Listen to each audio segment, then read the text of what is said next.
In this lesson, we're going to break down the Stingray interface. Alright, so whenever you first bring up Stingray, you're going to notice that there are several sections around the interface, and we're just going to break those down into major sections so that way you know what each section does, and you'll be able to follow along a little bit easier as we go throughout these tutorials. So starting right up here at the top, we have the File menu. The File menu is going to give you access to a lot of the different functions and tools inside of Stingray.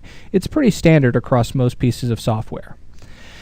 Now beyond the menu bar, we have the level viewport, and as you can see, I've loaded a level in here just to make it a little bit more interesting to look at.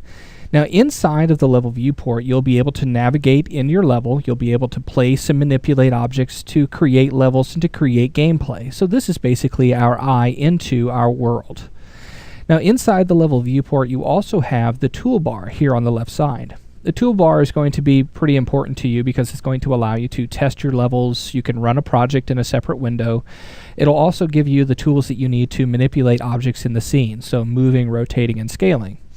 You'll also have some options for precision movements as well. Now beyond the toolbar, we have level flow, and you can see that it's docked in this section as another tab. So in level flow, you'll see we have this graph. And the graph allows us to place nodes and hook those nodes together to create interactions in our games. So beyond the level flow, let's move over to Explorer and Create. The Explorer allows us to see the objects that are in our scene. So for example, let's go over to Level Viewport and let's expand Units. You'll see that all of these units are in my scene. So if I were to select one, you would see that it highlights right here inside of the scene. So a very quick way to find objects you're looking for. And whenever you get levels that are expansive like this, you can get a very long list. You could also search inside of that Explorer. So let's say that I wanted to find disco. You can see that as I do that, it starts to eliminate the objects that do not match that description. Let's go ahead and remove that. Now beyond the Explorer, we have the Create tab, and the Create tab is going to be very helpful for us because we can create things like helpers, which has subcategories like navigation, miscellaneous items, and rendering items. So navigation has to deal with AI pathfinding. Miscellaneous will be things like triggers and markers. We can create volumes and even audio sources. And then rendering is going to help us with decals, which can be placed on buildings as graffiti. So it's basically just a texture that is projected down onto a surface. And then we have reflection probes. So to keep from getting too deep into that, let's go ahead and move on to the next one. We have cameras, objects, and most importantly, inside of objects, we have primitives, and this allows us to create prototypes very quickly. So let's say that we don't have any of these buildings finished, but we want to go ahead and get started with the prototype of our level. We can place cubes in and stand in for those buildings, and then we can replace them later.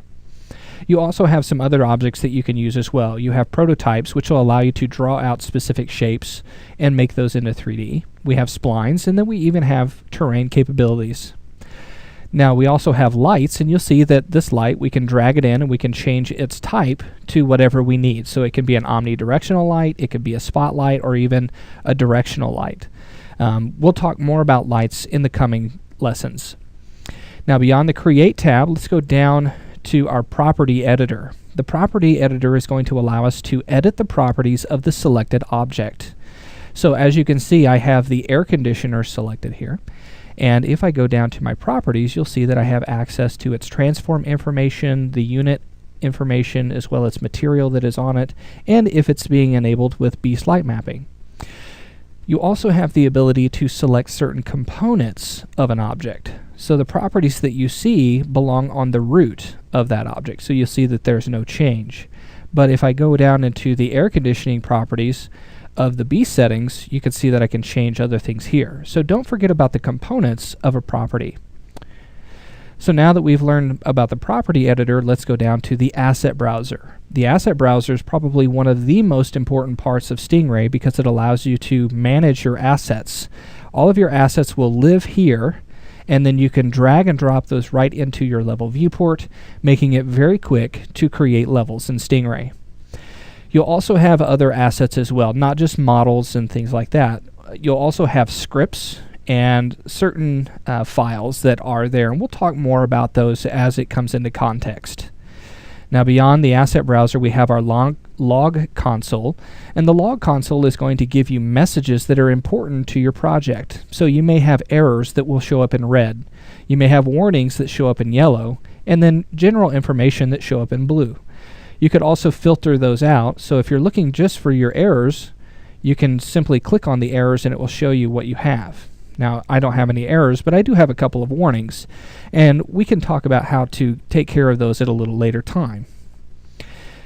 So now that we've talked about the log console and how it's useful, we finally have the asset preview.